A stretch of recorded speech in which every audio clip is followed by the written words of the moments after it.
and welcome back to Talk Wordy, my hub for all things writing, reading, and all of the words that I want to yap about. All right, I took a week off. I took over a week off and cut you some slack. Tell a friend to tell a friend, she's back. I took 1 week off. I needed it. I needed to decompress with everything that was going on with the world. But I thought that I would make this episode a little bit of a catch-up little chit-chat. So I'm just going to briefly, as long as I can keep it brief, talk about everything that's going on in the realm of reading, writing, fandom, and all the works, and a little bit in my personal life too. So let's get into it. Okay, first up, I did my first large book convention as an author, and I would say that it went pretty well, and it was a lot of fun. For those of you who don't know, I had posted about it on my Instagram, but I don't know if I've gotten to talk about it here online. So I attended the first ever Villains and Vixens convention. It was in Grapevine, Texas, and it was so fun. I actually registered for the event. Like, I put my name in the hat to be an author/vendor, I think 1.5 years ago. And I mean, this was like brand new, freshly marketed. It had never been done before with the organizers. This was their first shot, and it was still relatively unknown to where myself, as an unknown author at the time, felt comfortable enough to apply for it. And I got accepted. I was one of the first to actually get accepted, and it was so fun, and I had a blast. My husband came with me, and he was my helper, my assistant. He would, remind me to sign copies if I got distracted talking with people. He would pass out business cards for my podcast that you're literally watching or listening to right now. So shout out to any of my new listeners if you found me that way. Major props to my husband. I love him. And then, just meeting so many readers, or just, if not readers of mine, potential new readers of mine, but also just lots of fangirls. I talked to so many people about, like, specifically the Phantom of the Opera and Dancing with the Stars. And it was a blast. I took so many pictures. Actually, my husband took so many pictures on my behalf. And it was spectacular. I actually, on the business side of being at the convention, I actually sold more special editions of my book than standard editions, which I did not expect. I feel like people have seen my book covers circulating, like my standard ones, but every time they see the double-sided illustration, the special editions, and they learn that there's bonus content, they jump at it, which I just think is so stinking cool. So that was really special to me.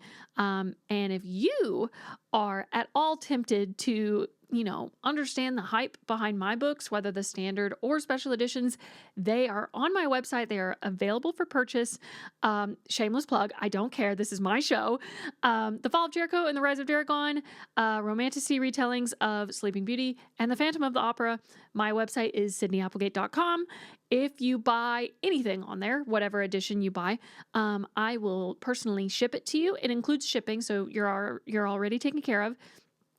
And I will sign it, and I will personalize it for you, and probably throw in a bunch of goodies too, like art prints and bookmarks and such. So, I don't know, treat yourself. Treat me.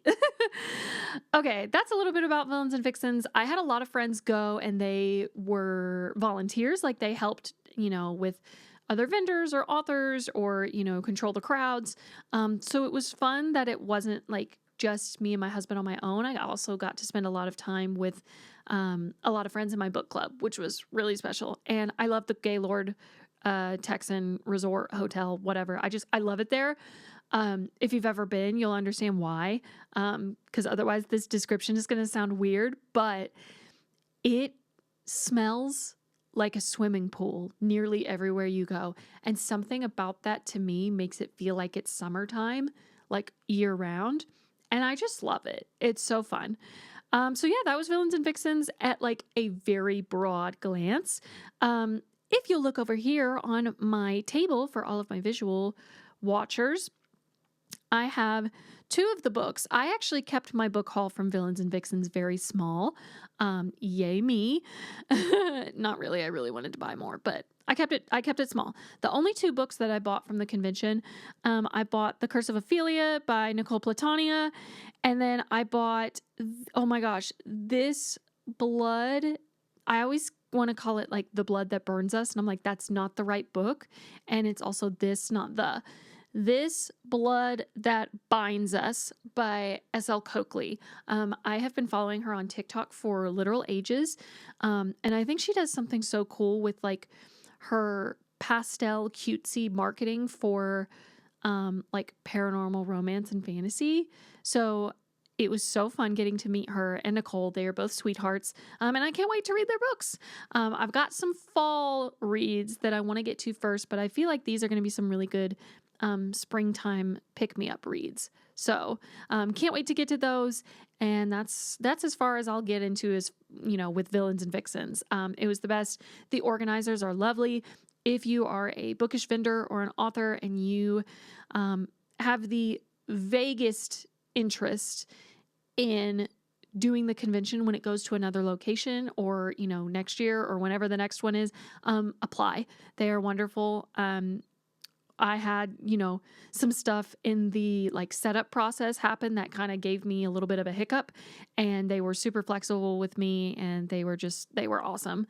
I have nothing but good things to say about the organizers, but also the event in general. So next up, I attended the Hannah Bonam-Young signing in Texas for people watching with a couple of my friends.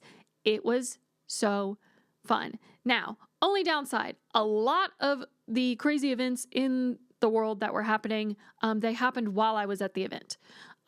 So it's both a happy memory and also like a really upsetting memory, but I will focus on the good. And that is, I got there early, and actually my friend got there early. Shout out to Emma. She camped out at the Half Price Books starting at like 2 p.m. And then my friend Lonnie either went with her or met her there. And I got there at like 3 or 3:30. And we sat on the concrete floor of the store, just in the middle of the store, just sat on our butts and waited for 3 hours to get checked into the event. Now, that sounds wild. Sydney, why would you do that? Why would you and your friends do that? Your butt had to have hurt. It did.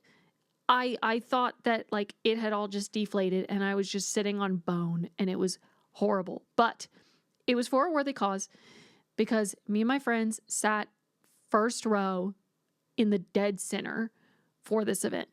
It was phenomenal.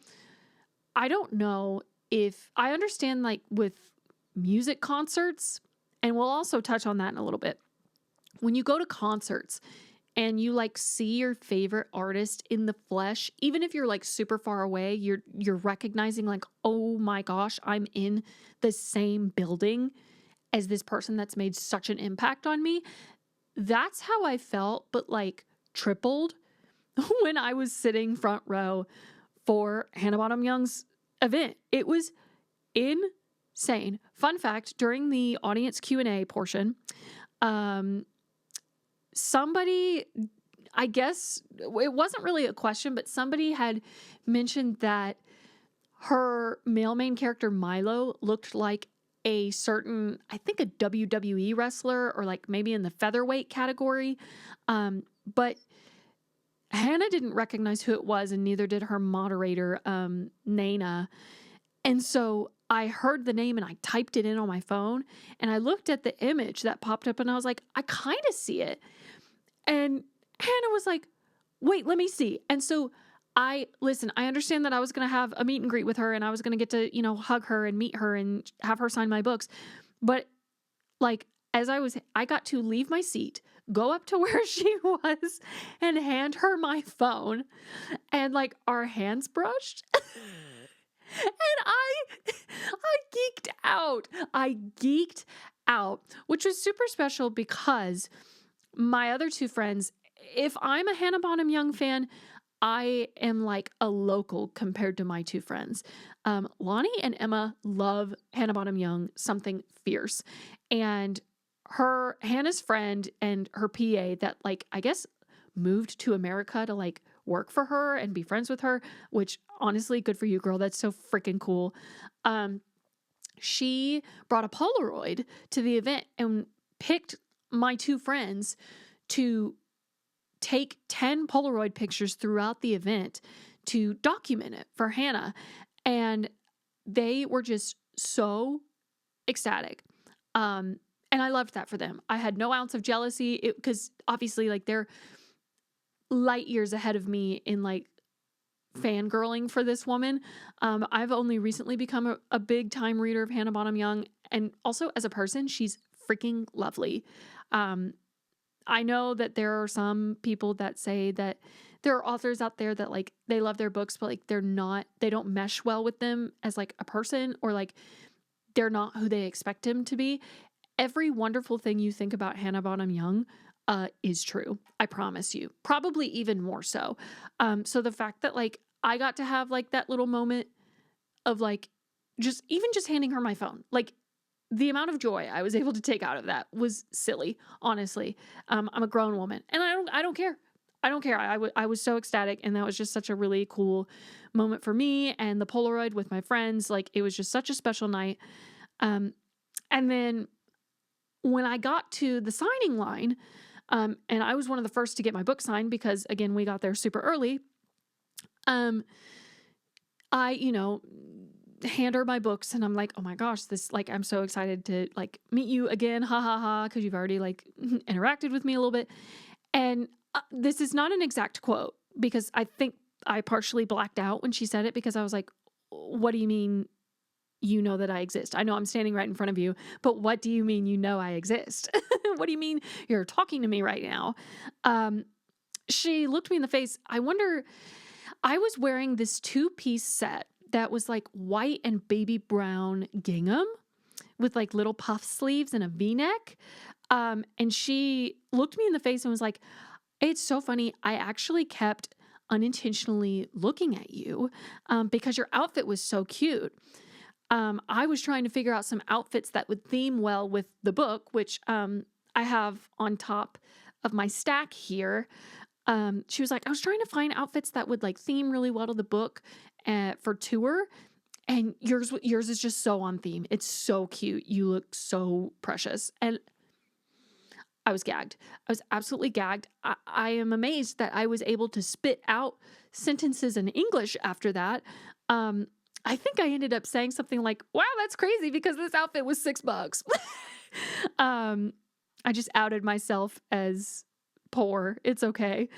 Yeah, but I freaked out. It was like I literally died in that moment, and she was speaking to my ghost. So that was fun. But also, I do want to briefly mention that Naina Kumar, who was moderating her event, she's another author. I didn't know that she was local.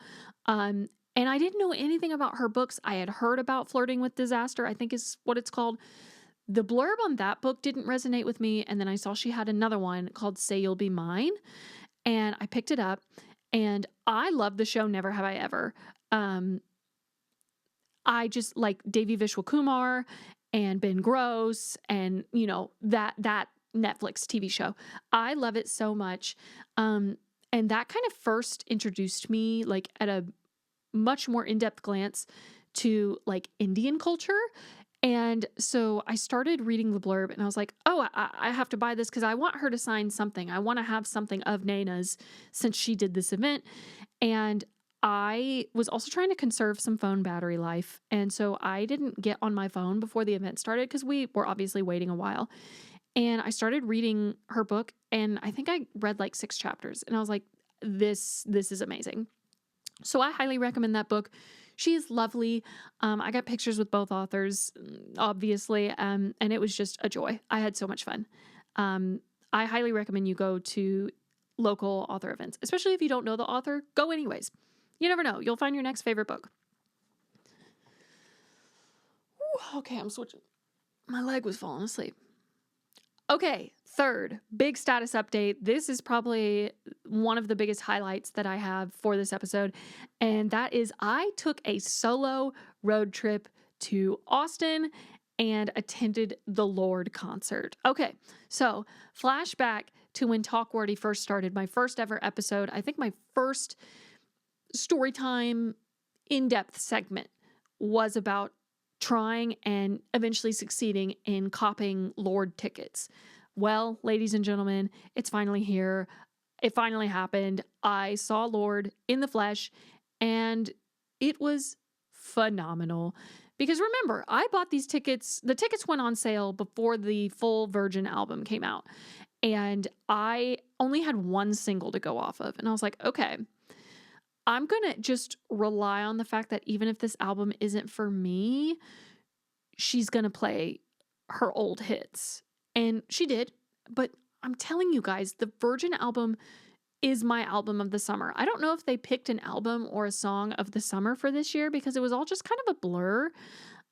This is my album of the summer. And I highly recommend you go listen to it. Oh my gosh. If I can give one piece of advice to women in their 20s, whether they are married, single, dating, introverted, extroverted, whatever, take a solo trip somewhere, okay? It doesn't have to be far, but go somewhere that you're not familiar with and go alone. That's the emphasis here. Now listen, be safe, be careful, keep your head on a swivel, carry some pepper spray, but just go somewhere unfamiliar to you by yourself, fend for yourself, do whatever you want to do because nobody's getting in your way, and just go. Just go somewhere. For me, so Austin is like 4 hours away from me. So I left early that morning to spend the whole day there. And then immediately after the concert ended, I booked it back to my car and drove all the way back to North Texas. So, in the time that I had in Austin, I went to 2 independent bookstores. So that was First Light Books and Book People. I went to 3 secondhand or vintage or thrift shops, which was the absolute time of my life. I didn't realize, listen, I'm not very materialistic. My husband's probably going to laugh at me for saying that in the control room. There's my correction. I don't think I'm that materialistic. I used to be as a kid. I don't need the flashiest, latest, greatest, best, whatever. I don't have a death grip on being trendy or up to date on things. And that goes, that's especially prevalent with like how I dress. My style is kind of all over the place. And thrift stores have just kind of, as of late, the last 2 or 3 years, thrift stores just really kind of speak to me because there's enough eclectic items that could also be put with like basics like, jeans or neutrals or whatever. But lately my kryptonite, especially when I was down in Austin, my kryptonite was funky shoes and neutral tops. I have a very hard time shopping neutrals because I scream color. I know that's not the case right now because I'm literally in monochrome and denim, but I usually especially at my day job, I will wear color. I will be outlandish. I wore an outfit to work not too long ago, and one of my coworkers called me a human key lime pie, if that, puts things into perspective. So yeah, 2 independent bookstores, 3 secondhand or vintage shops. I went to 2 restaurants, one of which I had gone when me and my friends went to Alex Astor's event with Allie Hazelwood back in March, and I ordered, I guess, the wrong item for me. It was still good, but my friend ordered a salmon poke bowl and truffle mac and cheese, and I'm telling you, every single scrap that she would let me have off of her plate, I ate it.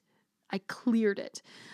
So I finally went back there by myself and I got exactly what she ordered. I got salmon poke and truffle mac and cheese, and I cleared my plate.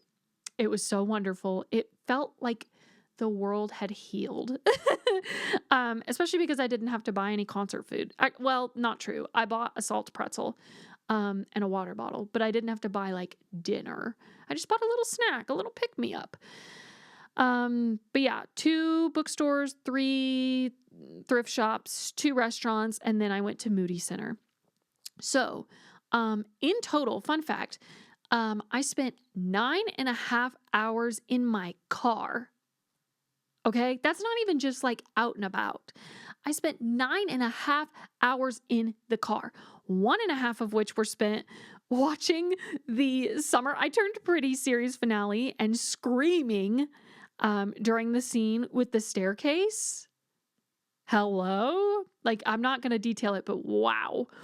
Wow, someone cooked there, okay? And putting Dress in the soundtrack, amazing. Oh, the suspended pause. You guys know what I'm talking about. Fabulous.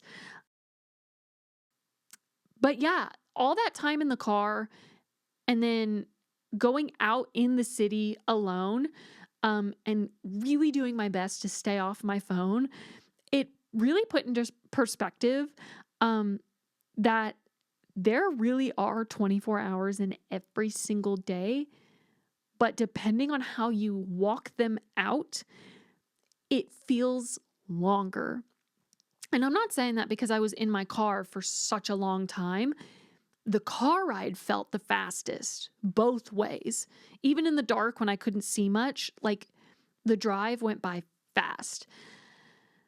But being out in the city and driving around town and visiting all these places that I never get to see, it felt like time was suspended.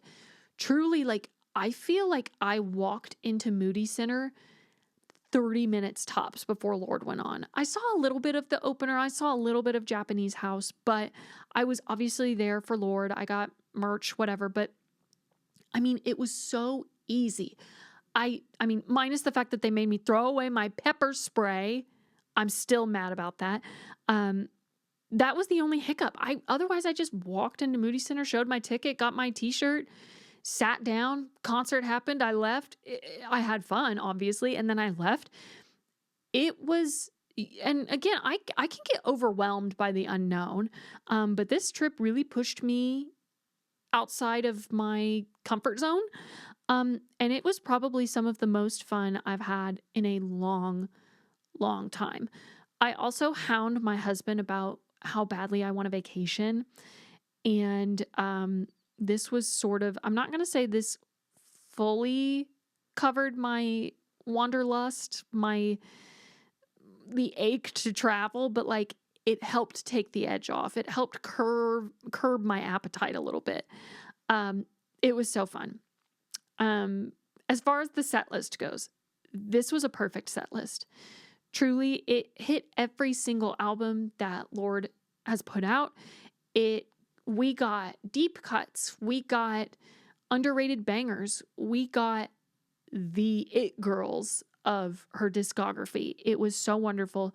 The ones that I want to highlight specifically are Greenlight. Greenlight was, I mean, save for the Eras tour, being there for Greenlight and experiencing that live and just jumping around and being alone when that song came on. And, you know, not like, I love my friends, but like I didn't have to interact with anybody. I just got to be present. That song also, like the whole Melodrama album changed my life when it came out, and it still does. It's one of my favorite albums, bar none, ever. That song, that specific cover of the song and seeing it live was just so unreal, and I'll probably be thinking about it when I am an old lady. So Greenlight was incredible. Ribs as a closer was crazy, and the extra special part about it was the show was also the opening night of her tour. So we had no idea what was coming. There wasn't, like, they didn't release the set list before, at least not that I saw. And I was just like, I just want to hear Greenlight and I want to hear Ribs. Everything else, whatever shows up, great. But those two have to be on the set list. She closed with Ribs, and we didn't know that she was going to come to a B stage. And I was sitting in the lower terrace, dead center. And so when she came to the B stage, I could see the texture of her skin. She was right there. I could see her eyelashes. And like I was saying earlier, when you realize that you're in the same room as somebody that like revolutionized a certain art form and also like changed you as a person, or like you really resonate with them, there's nothing quite like it. And especially with her playing Ribs, like I would listen to that song when I was 13. Like I listened to that song when I thought I would never make it to high school or, finish high school. Cause it just felt, when you're a teenager, life drags on and on and on. And you just want to grow up.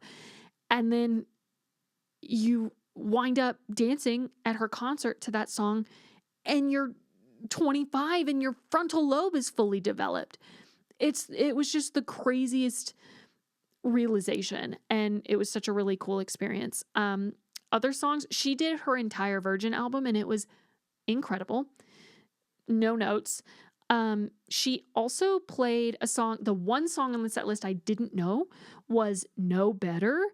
She was like, this is an impossible song to sing, but I'm going to do my best. Apparently it wasn't on Pure Heroine, I don't think.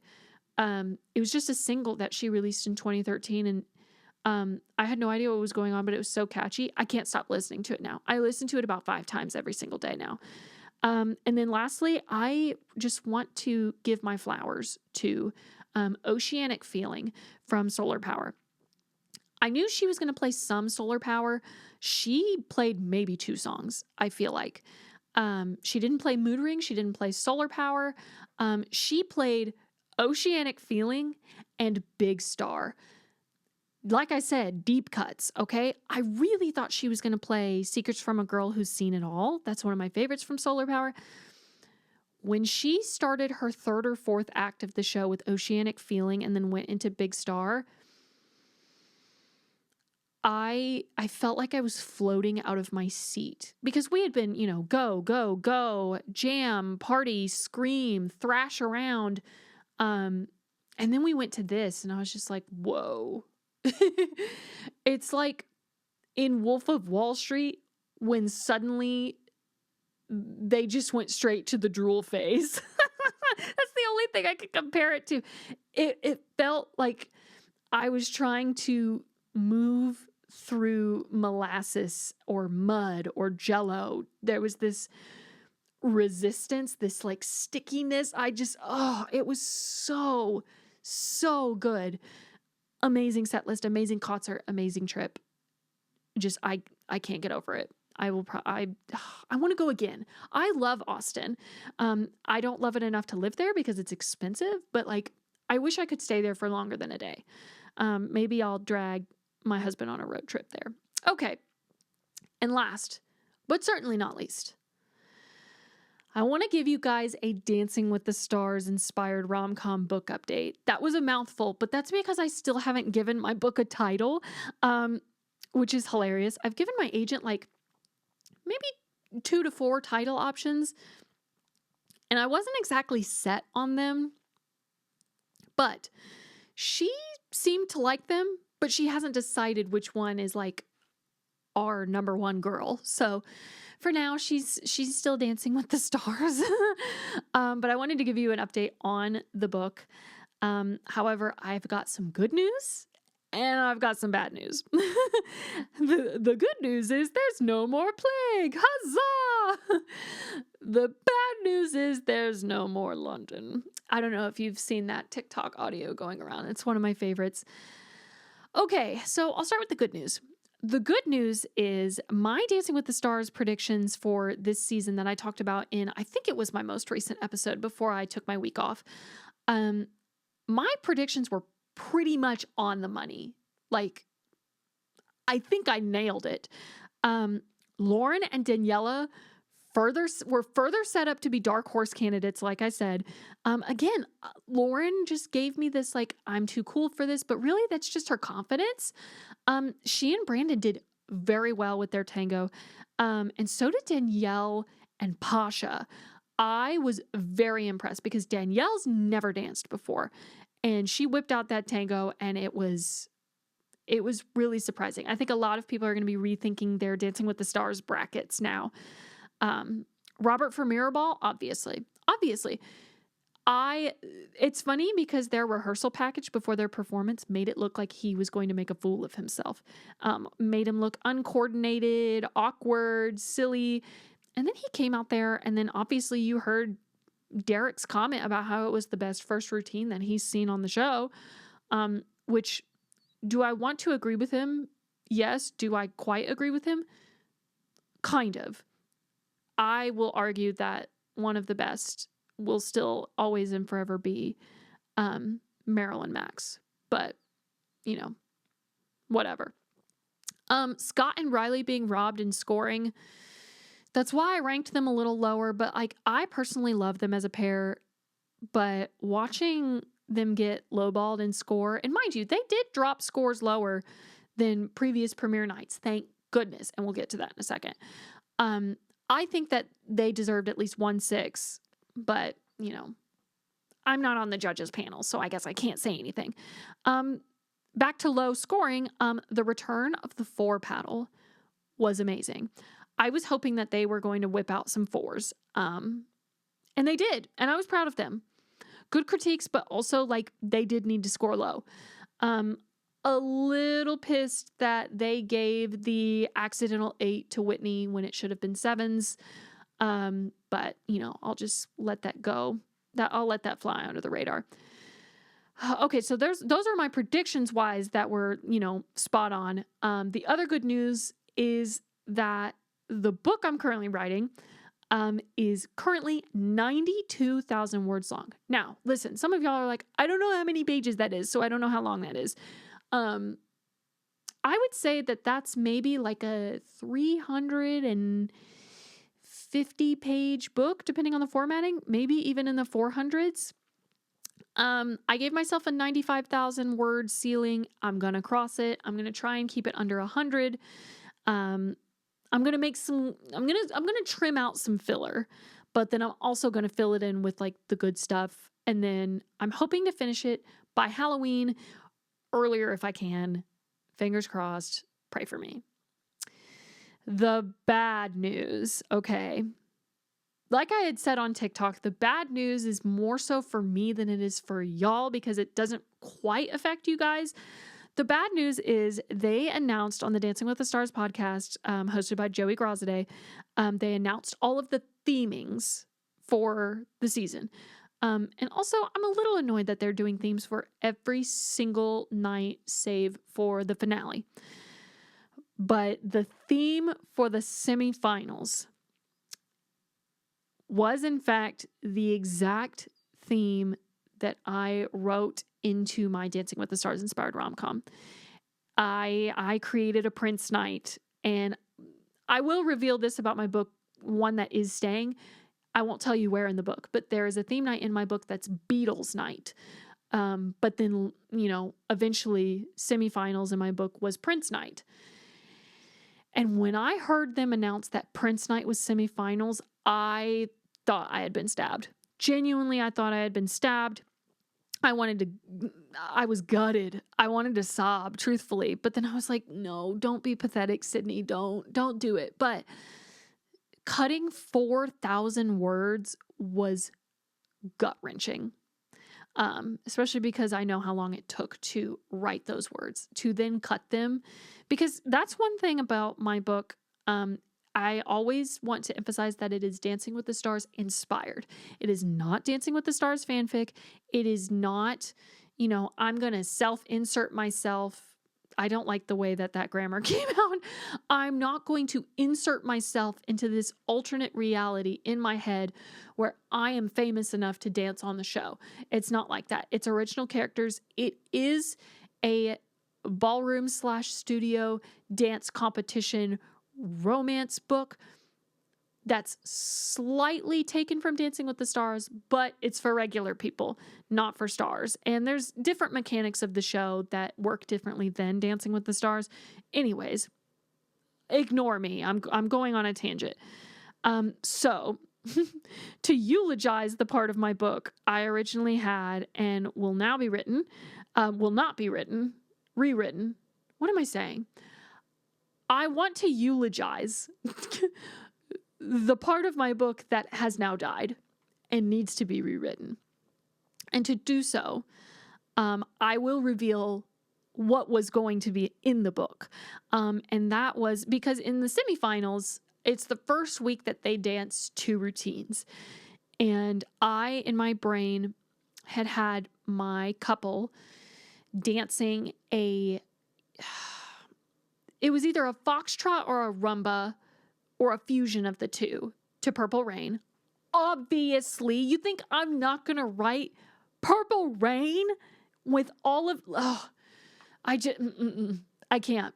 Purple Rain is a freaking masterpiece. And then I had a tap routine. Because again, there are studio dance elements. So like a tap, almost swing style dance to Baby I'm a Star. And I am devastated that those darlings had to be killed. I hate it. The Purple Rain scene specifically, I had written it. I had written it with the steam appeal of Gleb and Jana's dance, their Argentine tango to Hands to Myself with the shower. It was so hot. It was so hot. And I'm so sad that it's not going to make the cut because, I get that life imitates art, but I don't want my art to steal from real life. So I'm going to rewrite the semifinals and figure out what that's going to look like now because it's not going to be a Prince night and I'm sad. But I'm excited to see what the actual show does when semifinals comes around. Just know that when you see if anybody dances to Purple Rain or Baby I'm a Star, think of me. Pour one out for me. Drop an F in the chat. Okay. That is my personal and fandom life update. I've got some other updates that I have to keep under wraps, and no, before you ask, it has nothing to do with Bandcamp submission. I'm not hinting at anything like that. I've just got some cool things in my life that are going on that I really want to kind of pan out a little more before I give you the details. I am a person that always gets nervous that I'm going to speak things into existence too early and it's going to backfire. So I've got some cool things coming up that I can't wait to tell you a little bit more about. But for right now, I'm going to keep them a little closer to my chest. I'm going to be Aaron Burr for a little bit. But let's end this episode with a word of advice. Now, mind you, I sort of already said it regarding the solo road trip I took, but I'll add this. If you don't know what your personal style is, just throw things against the wall and see what sticks. Don't be afraid of a fitting room. That heavy on that. Do not be afraid of a fitting room. Now, mind you, one of the fitting rooms that I went into this past week when I was on my road trip literally was the size of a casket turned vertical. I barely had enough room to stretch my arms out. So that was a little concerning. I felt like I was a giant. But other than situations like that, do not be afraid to try on clothes because the worst that could happen is that they just don't fit you. And also, please remember that clothes are meant to fit you. You are not meant to fit into clothes. Clothes are made for you. You are not made for clothes. You emphasize and give life to the clothes that you put on your body, especially if you're styling yourself as, as a way to express your creativity or your personality. And if you need a starting place, I really do, as much as I want to gatekeep, I beg you to go to those secondhand shops and figure out what patterns, silhouettes, necklines, and fabrics you like. You can buy things at low cost and low risk because the beauty of it is if you don't like something, you can just donate it again. Someone will take it home with them. And in the Austin area last Wednesday, that was me. I took a lot of stuff home. Frankly, I feel like I should have worn at least, a couple of the items that I picked out for this episode, but maybe I'll have to do that next time. So thank you guys so much for listening. Thank you guys for being patient while I took some time off to regroup and just get back into my element. I needed a minute. Sometimes I just need to get off social media and ignore all of the yuck that's happening. And that's just what I needed to do. I can't wait to, talk about what's next for me and in the world of fandom and all the things that I'm reading. I'm on a reading kick, you guys. I can't wait. Thank you again for tuning in to Talk Wordy. It means the world to me. And I will see you guys in the next one. Bye, y'all.